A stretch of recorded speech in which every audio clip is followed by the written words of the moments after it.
بسم الله الرحمن الرحیم. قدرمن دوستانو ښه راغلاست.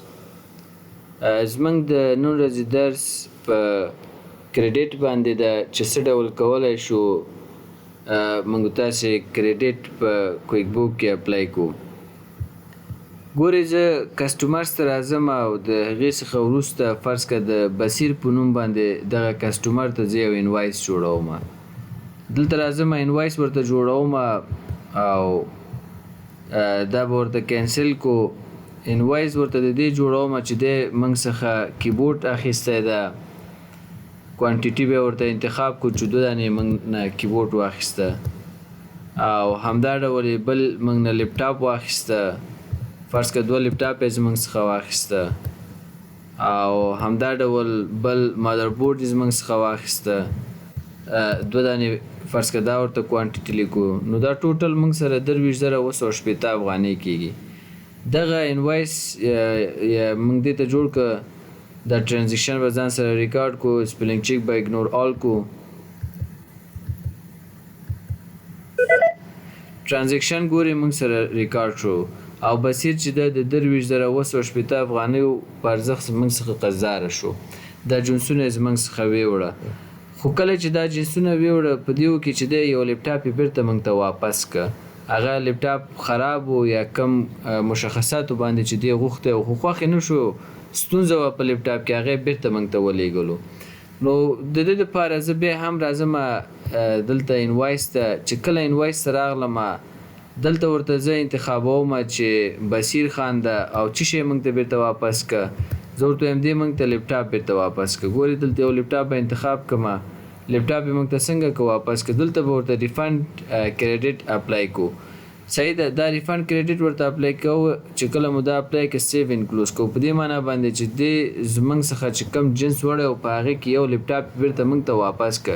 که کوم بل جنس یې واپس کړی هغه هم موږ تاسې کولی شو چې ورته مشخص کړو، خو زه فقط لپټاپ یو واپس کړی دا سیو انکلوز کوم او سپیلنګ چیک اګنور آل کوم. خیر دا مې چې کله اګنور آل که نو ماته وایي چې اویلیبل کریډیټس، په دې معنا باندې چې د دې څه پیسې چې اوس په تا باندې د دې لپټاپ ګرځي دا ګیو ا ریفنډ، دا ریفنډ ورته نغدي ورکړئ. اپلای ټو ان انوایس، په کوم انوایس یې اپلای کوئ او ریټین از ان اویلیبل کریډیټ. زه ورته وایم دا قرض په ما پرېږده اوکې کوم. چې کله مې اوکې که زه راځم هوم ته. چې کله هوم ته راغلم کسټمرز ته راځم، اوس بصیر زموږ څخه 100 روپۍ قرضداره ده، 14,880 افغانۍ زموږ نه قرضداره ده. مخکې 23,980 افغانۍ و. دغه څه پیسې چې دې نه کم شوې ځکه د بیلانس نه کم شوې چې دی خو موږ ته یو لپټاپ بیرته ریفنډ که، بیرته یې موږ ته راوړلو. اوس همدا بصیر راځي موږ ته پیمنټ کوي. زه راځم پیمنټ ته، ریسیو پیمنټ ته. کله چې ریسیو پیمنټ ته راغلم زه ورته وایم دا کبیر دی، دا کبیر موږ ته پیمنټ کوي. خیر 100 روپۍ پیمنټ کوي، کبیر هم نه بصیر هم موږ سره. بصیر ما سره پیمنټ کوي، د دغه انوایس پیمنټ کوي. چې کله انوایس زه ګورم نو دلته چې دی پیمنټ باید 23,980 افغانۍ ماته وکړي. خو ان یوز کریډیټس ته تاسې دلته راشئ وګورئ 9,900 افغانۍ زه هم له دوی نه قرضدار یم، د دوی کریډیټ په ما باندې و. دا کریډیټ د همغه لپټاپ دی چې دوی موږ ته ریفنډ کړی، را واپس کړی، بیرته لیږلی دی. نو ما ته وایي چې ته غواړې په همدغه پیمنټ چې دا کوي دغه کریډیټ هم په دې کې مجرا کړي. زه ورته وایم بلې هو دا پیسې ترېنه وضع کړه، دا ترېنه نه اخلو چې زموږ حساب ورسره پاک شي. اپلای کریډیټس ته چې راغلم نو دا ټول جزئیات د همدغې بل راته راکوي چې په دغه تاریخ دا لپټاپ تا ته واپس شوی. زه ورته وایم صحیح ده، دا چیک کوم ورته ډن کوم. چې کله مې ډن که اوس ماته اماونټ ډیو چې دی 23,980 افغانۍ دی، خو پیمنټ به یې 100 روپۍ ماته وکړي 14,880 افغانۍ. دلته ګورئ هم موږ ته مکمل جزئیات ورکړی. اماونټ ډیو چې دی 23,980 افغانۍ دا زموږ څخه قرضداره ده. اپلای چې دی 14,880 افغانۍ دا اوس باید موږ ته راکړي. ډسکاونټ ان کریډیټ اپلای چې دی 9,900 افغانۍ د دې کریډیټ اپلای شوی دی، په دې معنا چې دی نه موږ قرضدار وو، هغه په دې بیل کې موږ ورته مجرا کوو. سیو انکلوز کوم.